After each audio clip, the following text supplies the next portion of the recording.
Pasukan Rusia menghancurkan sebuah pos komando drone milik Angkatan Bersenjata Ukraina setelah lokasinya terbongkar akibat tindakan ceroboh seorang tentara Ukraina.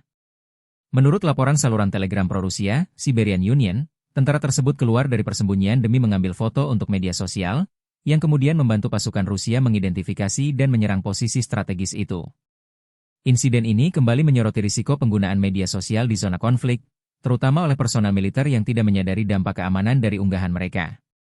Belum ada konfirmasi resmi dari pihak Ukraina mengenai insiden tersebut, namun laporan ini telah menjadi sorotan di kalangan analis pertahanan dan keamanan dunia maya. Video diunggah 18 Juli 2025.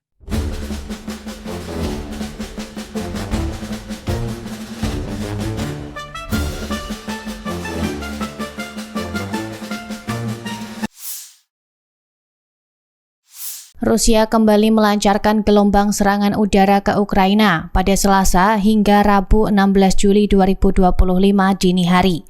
Sedikitnya 400 drone dan 1 rudal digunakan untuk menyerang sejumlah kota, termasuk kampung halaman Presiden Zelensky.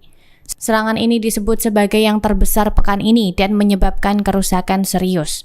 Sebagian wilayah bahkan mengalami pemadaman listrik dan air. Angkatan Udara Ukraina melaporkan bahwa 345 drone berhasil dicegat. Namun, 15 orang terluka akibat serangan yang menyasar infrastruktur energi. Wali kota Kharkiv mengatakan kota tersebut diserang 16 kali hanya dalam waktu 14 menit. Operasi penyelamatan masih berlangsung di sejumlah lokasi terdampak. Serangan ini terjadi di tengah ketegangan antara Amerika Serikat dan Rusia. Kini Presiden Amerika Serikat Donald Trump baru saja mengumumkan bantuan sistem rudal Patriot ke Ukraina melalui NATO. Staf Umum Angkatan Bersenjata Ukraina 18 Juli menyebut total 131 kontak senjata terjadi di sepanjang garis depan sejak pagi hari. Pertempuran intens tercatat di arah Pokrovsky. Rusia melancarkan 48 kali serangan terhadap pasukan Ukraina di berbagai wilayah, termasuk Poltavka, Novotoretse, dan Pokrovska. 3 pertempuran di wilayah ini masih berlangsung. Di arah Limansk, 18 kontak senjata di arah Kramatorsk dan Torets, serangan bertubi-tubi Rusia dilaporkan berhasil ditahan. Arah utara Slobozhansk dan selatan Slobozhansk juga tidak luput dari gempuran Rusia. Di wilayah Vovchansk, Zelene, dan Staritsia, Rusia menyerang posisi Ukraina 9 kali. 2 pertempuran di wilayah ini masih berlangsung. Sementara di arah Kupiansk dan Siversk, pasukan Ukraina menghentikan beberapa serangan ofensif Rusia.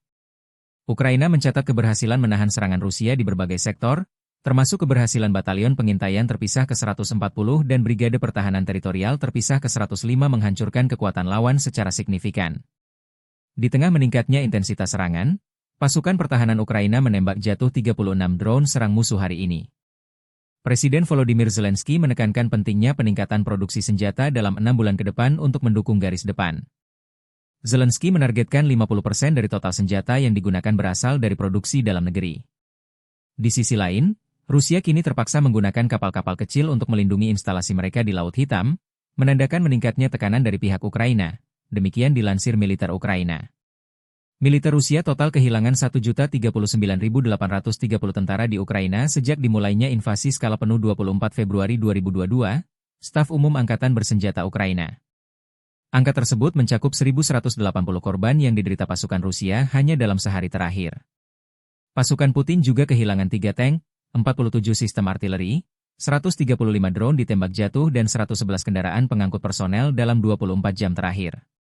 Menurut laporan tersebut, Rusia sudah kehilangan 11.032 tank, 23.005 kendaraan tempur lapis baja, 55.494 kendaraan dan tangki bahan bakar, 30.485 sistem artileri, 1.441 sistem roket peluncur ganda, 1.197 sistem pertahanan udara, 421 pesawat terbang, 340 helikopter, 46.549 pesawat tanpa awak, 3.491 rudal jelajah, 28 kapal dan perahu, serta 1 kapal selam.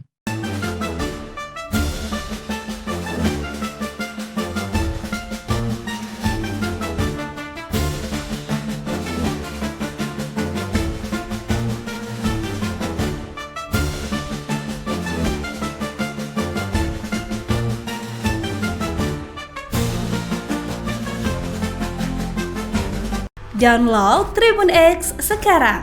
Menghadirkan lokal menjadi Indonesia.